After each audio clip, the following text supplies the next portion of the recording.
Welcome, everybody, to Ridiculously Raw, the most must-see show on YouTube today. And no, do not adjust your sets here. This is a very special Tuesday night edition of Ridiculously Raw. Because of commitments beyond all of our controls, we had to do a major reshuffling this week. So, well, looky there. A special moment for Didi Whitson indeed. But nonetheless, we had to do some major reshuffling this week because of commitments and other things beyond our control. Normally at this time, you would see the Cerebral Smack Talk, but good old MF Michael Fletcher is working a very special commitment, and we're very proud of him, and we hope it goes well for him. Hopefully he puts some of that Gorilla and JR twang on that like he always does. And we're gonna hit you with that tomorrow night. MF will be back at this time tomorrow for the Cerebral Smack Talk. But tonight, we're going to run the show here tonight, here on Ridiculously Raw. Myself, your ridiculously over good brother, Anthony Florio, alongside the phenom, Michael Bullock, fresh off another great SmackDown chat, as always. And, of course, the first lady of the Wrestling Forum, the one and only Didi Whitson, who's in kitten heaven right about now. So, yep, I know we'll address that. We'll address that, I'm sure. So, yes, indeed. So, Superstar shakeup in the books. Now, let's see what happens when it comes to the first full week of action on both sides, and let's dive on in to Monday Night Raw last night from the Wells Fargo Arena, not the one in Philadelphia, the one in Des Moines, Iowa. And we started it off with the COO himself, the King of Kings, the Game, Triple H. And immediately after that, we have our finally full-time Universal Champion, Seth Rollins. They have a moment, they talk about their past history, with the Authority and their rivalry and the whole 9 yards. It was announced that we were going to have 2 triple threat matches on this Monday Night Raw.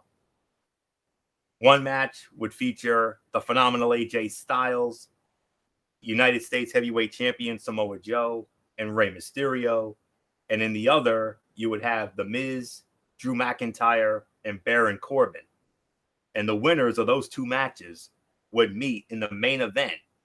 And whoever wins that match will be the first in line to challenge Seth Rollins for the Universal Championship. And it was announced that it would be at the Money in the Bank pay-per-view. That will be coming up on Sunday night, May the 19th, from the Hartford Civic Center in Hartford, Connecticut. So all 6 men in those triple threat matches all came out and pleaded their respective cases. And so I'll say it like this: it was a decent opening segment that showed off the 2 triple threat match participants, which included some of the wrestlers moved over from SmackDown Live. Now, there was no storyline explanation for Joe arriving a week late, but I already know what happened. He was sick with the flu. He was supposed to be on the show last week, but he was battling the flu. He obviously could not make it. So they were going to have him and they were going to have Joe and Strowman have another incident, if you will. But Joe got sick and they had to rewrite the show. And that's why poor EC3 got buried by Strowman like he did. So, but anyways, like I said, decent opening segment. And it led into our first triple threat matchup.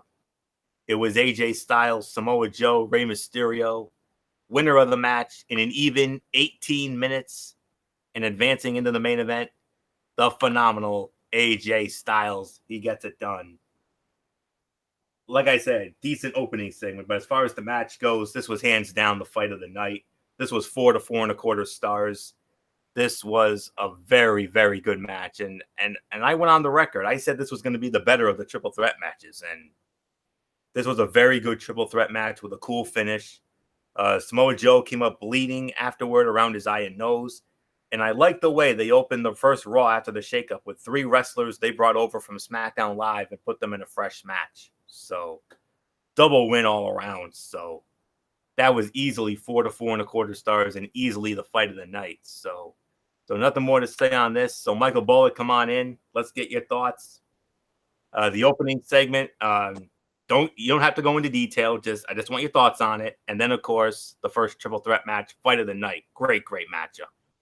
Yeah. As far as the segment goes, it was a decent opening segment, but yeah. But the thing is, as far as the triple threat to determine the number one contender for the Universal title, I have a slight criticism, Florio, when it comes to not the first one, but the second one. I know where you're going with it, but go on. What the hell did Baron Corbin do to deserve to at least get a chance of getting a shot at the Universal title? What the hell did he do? Spoiler alert. I mean, go on. Are you kidding me? I mean, this man shouldn't have even been in the triple threat match to determine who faces Seth Rollins. I agree. I mean, any other superstar, but Baron Corbin? No. This man didn't even deserve to be in it. But, yeah, I mean, to me, I think WWE screwed up on that one. But, hey, at least they didn't put him over, so I'm not going to completely go off on that. So, yeah, so, he did, we'll get into that later on. So, yeah, so there's really nothing more to say. But as far as the match goes, I do agree, 4 to 4.25 stars. This was, to me, the better of the triple threat matches. So, yeah, nothing more to say. Dee Woodson, of course, like you said, she's in cat heaven right now with the cats there. So, yeah, let's give us your thoughts on everything that really boiled down during this opening part of Monday Night Raw. Yeah, it was a good opening segment. It definitely was a good way of opening Raw. I'll agree on the rating for the opening match. As for the other comments that was made, I'll wait and address those a little bit later. As for these two, these are two of the 4 kittens that one of our cats named Cookie had, and this is our set of twins. So we have Sugar and Cream, and they're getting ready to go upstairs and go to bed for the night. So say good night, guys. Good night. Okay, it's yours, Floyo. Cream Just and sugar. Don't meow at me, all right? All right, cream and sugar indeed. So, okay, let's move on here. Of course, what is Ridiculously Raw without cutouts? And we had Naomi against Billie Kay. Naomi won the match in 1 minute and 10 seconds. And by the way, did anybody notice ring announcer Mike Rome's Dipsy Doo Botcharoo introducing Billie Kay as Peyton Billie Kay? Don't think I didn't notice that, big boy. Don't think I didn't notice that. The announcers did as well. So that's all I can say on that. Showcase for Naomi. That's really all that was. I mean, I'm very happy to have Naomi on Monday Night Raw. I think she's a great addition to the women's division. So, yeah, make quick work of Billie Kay. So nothing more to say on that. So let's move on to the second triple threat match. We had The Miz, Drew McIntyre, Baron Corbin, winner of the match in an even 15 minutes, and going up against AJ Styles in the main event. Oh, Constable Bleepface. Baron Corbin. The ultimate opportunist. That's gimmick infringement, by the way. There's only one ultimate opportunist, a Hall of Famer named the Rated R superstar Edge. The original ultimate opportunist. Yeah, not this piece of crap. Drew McIntyre hits the Claymore on The Miz. We thought it was going to be McIntyre, which would have been an even better match. Styles and McIntyre. That would have been hella fun. Yeah. But you put this bleep face over? And you wonder why Monday Night Raw has had so many problems over the last years. At least we fixed one problem. We got rid of that dink that likes to sit on his ass and count his damn money. So at least we got rid of that one. Thank God.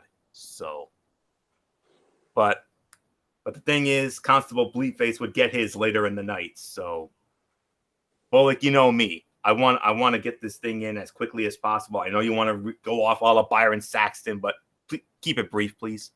I'm not even gonna. You know what? I'm not even gonna waste my time on this, especially with the guy who won. So just Good. go ahead, Didi. You're not even gonna give a rating? Yeah, with this guy, this match doesn't even deserve a rating. So in NA, NA for me. Alrighty. All right, Didi. Okay. Yeah, I'm not real thrilled that Corbin won either, but I'm not going to go that ballistic as Bullock did. You know, I'm not going to get upset with Bullock about it either because, like I said, I can agree with the sentiments. I'm just not going to go off on it. You know, I don't think Corbin deserved to win, especially since McIntyre had done most of the work. And, you know, as much as I'm not a big fan of The Miz, I actually was pulling for The Miz to win this one because I didn't want to see the other two win. So it is what it is. I'm going to give it 3 stars because I thought it was a fairly good match. But no, I'm not happy with how the ending happened or who won. So not much more I'm going to say about it. Florio, it's yours. Yes, Actually, sir. Florio, I'm gonna give it 3 stars as well. So yeah, Okay, just for fair enough. how the match was. Yeah, I would give this about 3 to 3.25 stars for the effort. There was some good work in the match, but you know, I'm tongue tied here. If there's one good thing about Corbin winning, it's that he stole the pin from McIntyre, which could mean that Corbin is done sucking the life out of McIntyre and Bobby Lashley in their tired alliance. Yeah, Miz, he held his own in the match. He did well, but I'm going to be honest. I kind of wanted to see McIntyre win this match. I mean, I would have loved to have seen McIntyre and AJ. That would have been a hell of a main event. That could have been even better than that opening triple threat match, honestly. But no, they had to go with this guy, Constable Bleepface. So that's really all there is to say on that. But, fine match for what it was. It was mainly because of Miz and McIntyre. So that's really all I can say on that. So we move on now. Sami Zayn. Cutting another promo, another scathing promo. I mean, you know how that ended. We're not going to really get into this, even though it did get a lot of praise from a lot of the writers that I came across. So, so I'm just going to move on here. Another week later, shakeup change. Cesaro is now on Monday Night Raw, which makes sense because, Sheamus is out with a concussion right now, and who knows how long he's going to be out for. So I think they did the right thing, moving Cesaro from SmackDown Live back over to Monday Night Raw. And what a first match in store for him. He goes up against Cedric Alexander. But nonetheless, Cesaro gets the win in 6.5 minutes. So, Didi Woodson, how about Cesaro and Cedric Alexander in their first matches? I thought that was a really good match. A lot of good action there between the two of them. I'm going to give it about 3 stars. I'm sure Callie here would agree with me on that, although she's a little cranky tonight. So, not much more I'm going to say about it. I'll toss it back over to you. Yeah, I'll give that about 3 stars as well. I mean, I could even say sleeper fight of the night because this was a very good match. I mean, I wasn't sure what to hope for, but beating Cesaro means nothing right now because he's put over everyone on SmackDown Live. But a loss in his return to Raw is not a very good start for Cedric Alexander. But here's hoping that Cesaro will get a real push this time around as a singles wrestler. So, the bar was nice while it lasted, but I would like to see Cesaro, maybe get into that U.S. title mix. Maybe if all goes really well, maybe in the Universal picture someday. But it is what it is. So solid 3, maybe even 3.25 stars.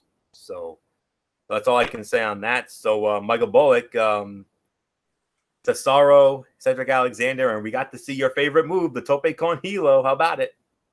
Oh yeah, yeah. At least we get to see that from him on Monday Night Raw. I mean, especially now that Finn Balor's on SmackDown Live. But yeah, this was a sleeper fight of the night. I'll give it 3 stars as well.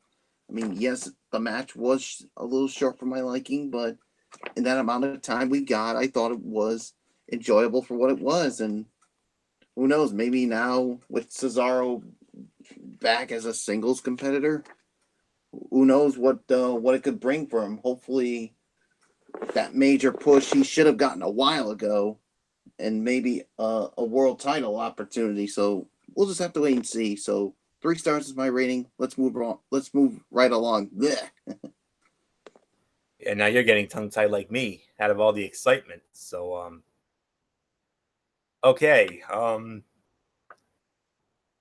We were going to have, well, last week, as you know, there was a major uproar about Rowe and Hanson. You know, they were known as the War Raiders in NXT, and they changed their name to the Viking Experience, and the fans, including our own Derek Ferrera, were very unhappy about it.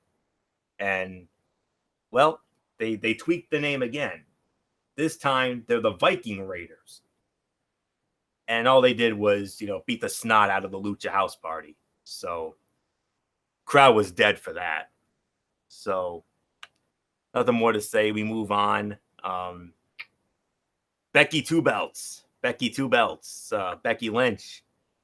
She was in action. Her first match against Alicia Fox. As reported by our own Didi Woodson on our Twitter feed yesterday. But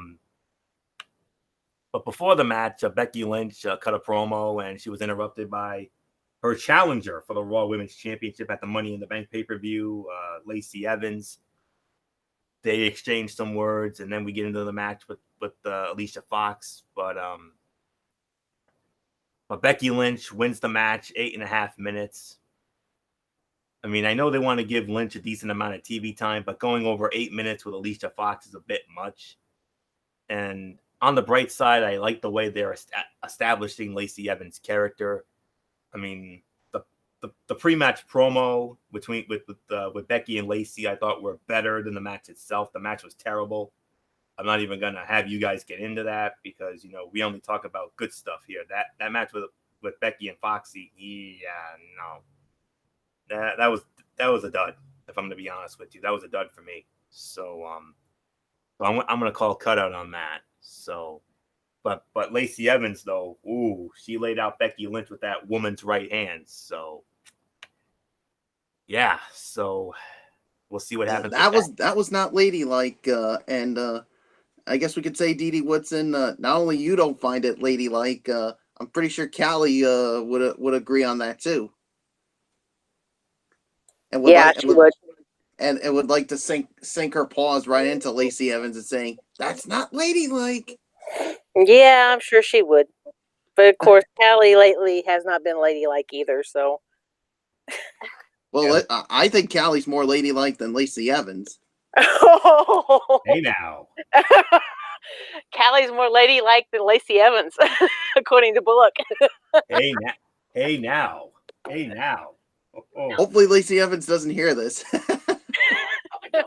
Yeah, she'll give you if she did hear this, a woman's right would be coming. That's all there is to say about that. Oh boy. So, oh boy. As my dear Pastor Carl would say, my Lord in heaven. So yeah, so that's that was for him. So let's try to get some control back here. Well, this will do it. Interesting match up here. The one and only Ricochet, now a singles act because his partner Aleister Black has been moved over to SmackDown Live because of those late roster moves during the overnight hours that MF reported. Ricochet went up against, it's no longer Bobby Roode, it's Robert Roode, the glorious Robert Roode. And Robert Roode wins the match in 11 minutes and 15 seconds. So, I've lost all control here. I don't even remember. I think it's my turn. Okay. Or all right. wait a minute. I think maybe I think you're supposed to lead off. Yes, because I believe Yeah, I it is. think it's Florio. Yeah, I believe it is. So yeah, now to think of it. I gotta say this was the second best fight of the night. I love this match. This was a great match. 3 1/4, 3.5 stars. Very good matchup here. Robert Roode gets the win here. Someone who has been criminally underutilized on Monday Night Raw since he came over from SmackDown Live. He was lost in the shuffle. They put him together with Gable. They had a decent run with the Raw Tag Team titles for a couple of months before dropping him to the Revival finally. But, you know, it is what it is. So hopefully now that they changed it, I thought when I heard the Robert Roode character, I thought we were going to go back to the to a character that Didi and I know very well. Remember the Robert Roode character from TNA, Didi? When he was all about the money? Yes, I remember that. When he would come out with those fancy suits and he would have the money bags and all that. Oh, yeah. So I thought we were going to get that. I would have loved to have seen that Robert Roode in WWE. That would have been awesome. That would have been this one. He reminds me a little bit more of Rick Rude. Yeah, because he shaved off the beard, but he kept the mustache, and a lot of hullabaloo on social media because of the mustache. I mean, saying it's Ron Burgundy, like, you know, for your Anchorman reference. So, but nonetheless, Robert Roode knocks off Ricochet, and what I thought was a fun little sprint there. I wouldn't mind seeing more from these two in the future, but here's hoping that Robert Roode will, you know, get some sort of momentum going forward. So, you know, this was a good first step, even though I know some people wanted to see Ricochet go over. So, don't worry, Ricochet is going to be just fine, friends. He really is. So not much more to say on this. 3 1/4, 3.5 stars. Great matchup. So nonetheless, Michael Bullock, Robert Roode wins his first match, and he looked absolutely glorious. Yeah, especially with that new look. Yeah, I'll give it about 3 1/4, 3.5 as well. I mean, yeah, I thought this was an entertaining match. I mean, I know some people were probably not happy with Ricochet losing this one, but I do agree. I mean, I think he's gonna be fine. It's just a little blip in the radar for him. So yeah, so there's really nothing more that needs to be said. Didi Woodson, I guess the new look was a fresh start for Mr. Robert Roode. Yeah, a lot of the dirt sheets have been calling it the glorious mustache, I guess you could say, for Robert Roode. But like I said, to me, he reminds me a lot of Rick Rude with the new look. Or Ron Burgundy. Yeah. But yeah, I'm going to agree with the rating. I'm not going to say too much on it. I mean, it was a good match. I mean, yeah, you know, it would have been nice to see Ricochet, you know, have a win in his first singles, but I mean, this was a good, you know, chance for Robert Roode to reinvent himself. You know, now that he's in the singles division now, and so yeah, giving him the win was, you know, kind of the right thing to do, just because of the fact that he is reinventing himself, and there's always going to be a chance for Ricochet to get a win later on down the road. So not much more I'm going to say about it. Florio, it's yours. All right, now we're not gonna dive too much into this next moment here, but oh my goodness gracious, I don't even know what to make of this. The good news is Bray Wyatt's back. That's great. But the bad news is, oh, good Lord, what in the world did they do to him? Now I know he's gonna be a father soon, because we all know the story of him and JoJo Offerman. We all know that story. But oh my word, the Firefly Funhouse. Firefly Funhouse. Oh my God, are you kidding me? Oh, lordy. What the hell is this? My sentiments exactly, Bullock. My sentiments exactly. I mean, here's another man who's underutilized. 2 years ago, they put the WWE Championship on him, but what did they And do? now they do this? Are you freaking kidding me? This is worse. This is far worse. This is the worst thing they've ever done to him. Forget what they did to him, 2 years ago, feeding him to Randy Orton at WrestleMania 33. Sorry, MF, but, he should have had a decent run with that thing 2 years ago. But now you give him the big moment 2 years ago, and now 2 years later, he's basically WWE's version of Mr. Rogers, for goodness sakes. I mean, I would have rather have gone back and watched some old episodes of Mr. Rogers' Neighborhood, and Mr. Rogers was my childhood hero growing up. I'm not going to lie on that. But, Why? Oh, and he's got friends. He has friends. Mercy the Buzzard and Abby the Witch. Oh, boy. Oh, my gosh. Hey, you want special friends? How about Ex Diablo and Henrietta? Those are special friends. Not Mercy the Buzzard and Abby the Witch.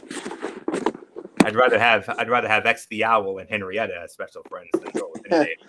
And Derek Ferrera was crapping all over this one. Yes, he certainly was, Bullock. He certainly was. He went on his social media outlets, on his Facebook and Instagram, and I just need to see something for a minute. Okay, nothing serious, but I do remember Derek went off about this. I'm trying to see if I can find it. Oh, here we go. Oh, you found it? Yeah, he said, and I quote, "And I thought the Viking experience was bad. Holy bleeping. So, expletive. Where was this on? His Instagram. Ooh, I'll definitely have to find it. Yeah, and he also posted something on it on his Facebook as well. So, but point is, Derek Ferrera was not happy at all. So, and let's be realistic, none of us were either. So, we can't blame him on that. Absolutely horrible. I mean, oh boy. I mean, that's a few minutes of my life I'm not going to get back anytime soon. So, no comment. Let's move on. Main event, number one contenders matchup for the Universal Championship. Constable Bleepface Baron Corbin against the phenomenal AJ Styles. Winner of the match in 13 minutes and 10 seconds. And the first challenger for Seth Rollins and the Universal Championship is, hallelujah, thank you, Jesus, the phenomenal AJ Styles. Michael Bullock, we can breathe easy. Oh, yeah, we could definitely breathe easy, because if this man had gone over Constable Bleepface, oh, I would have lost my mind. And it would have been the mother of all Byron Saxton rants. Yeah, but I'm going to give this about 2.5 to 3 for the effort. But yeah, the right man definitely went over here. Now, this to me is going to be, this definitely going to be the fight of the night. No doubt about it, hands down. So, yeah, so there's really nothing more to say. Didi Woodson, I'm just going to give it to you. Yeah, the right man did win on this one. It's going to be good to see, AJ versus Seth Rollins. Yeah, I'm going to agree with the rating. It was a very good match, good way to end Raw, and I like the stare down at the end, and the the show of respect. Yes, thank you, because my brain's going out now. Yeah, the respect that they showed at the end with the handshake and everything. So, not much more I'm going to say about it. Florio, it's yours. Yeah, 2.5 to 3. Good main event with the right outcome. WWE needed something hot coming out of the lackluster Superstar shakeup in a match between Seth Rollins and AJ Styles for the Universal Championship. Has me sold on the Money in the Bank pay-per-view. The alternative of Baron Corbin challenging would have been painful. And in fairness, before the whole Constable Bleepface thing, I was actually high on Baron Corbin, before they made him the GM and he started wrestling in his TGI Fridays like outfit, as Finn Balor used to say. I mean, the guy could really use a makeover, or even just go back to his old gear, repackage him. I don't like him as this Constable bleep face anymore. So that's all I can say on that. So 2.5 to 3 stars. Get ready for what, like Michael Bullock just said, without a shadow of a doubt, a match that, no question about it, can absolutely, positively steal the dang show. We might have to call the Hartford PD and get those two, because those two guys are going to steal the damn show. A lot of people are saying it's a possible match of the year contender. That thing's got 4.5 to 5 written all over it very easily because of their bodies of work. And trust me, Sunday night, May the 19th, I'm going to be sitting watching that fight. And out of all the matches on that card, that's the match that I'm going to have the most vested interest in, because that's the Raw main event right there. So my early instinct is that Rollins goes over, because I think it would be way too soon to take the title off of him. But, we'll have to wait and see. So that's all I can say on that. So let's get into our overall review. Didi Woodson, let's start it off with you here. Your overall thoughts on this first Raw after the Superstar shakeup. It was an all right Raw. I mean, it wasn't, it wasn't anything really super to write home about. I mean, we had a real good opening segment.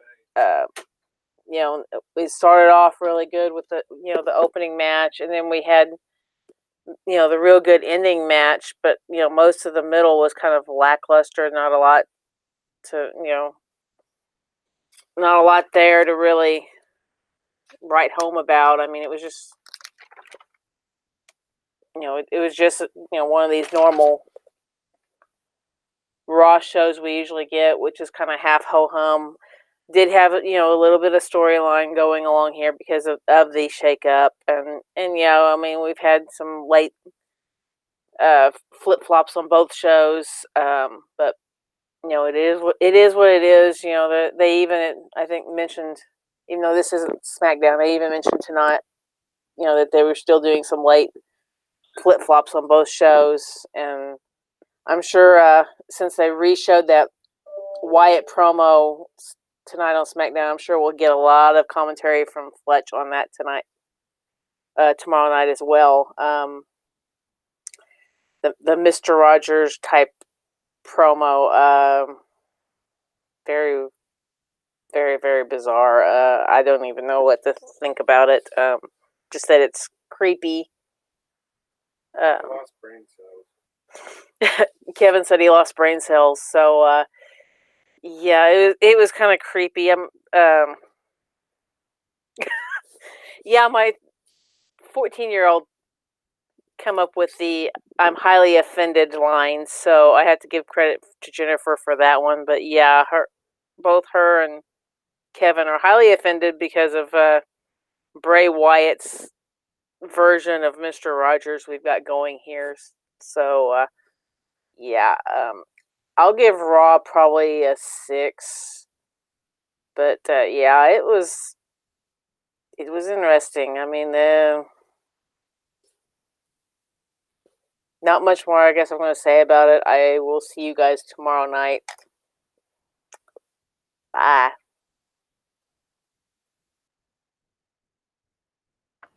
All right, Didi, we'll see you tomorrow night for the special Wednesday night edition of the Cerebral Smack Talk with MF, 10 p.m. Eastern time. So this time tomorrow we'll do that. So yeah, hopefully I'm not going to be picking up a child from work at that time. So I'll let y'all know if we need to hold it back by about 5-10 minutes. Alrighty. All right, we'll see what happens. Okay. So, bye. All right. Yep. See you tomorrow night. Okay. Yeah. I'm gonna give that about. I'm actually gonna go a little higher than Didi because I thought it was a very solid show. Not the most spectacular, but it was a solid show nonetheless. Solid first show after the Superstar shakeup. I'm gonna give this a solid 7 out of 10. I mean, we had some very good matches.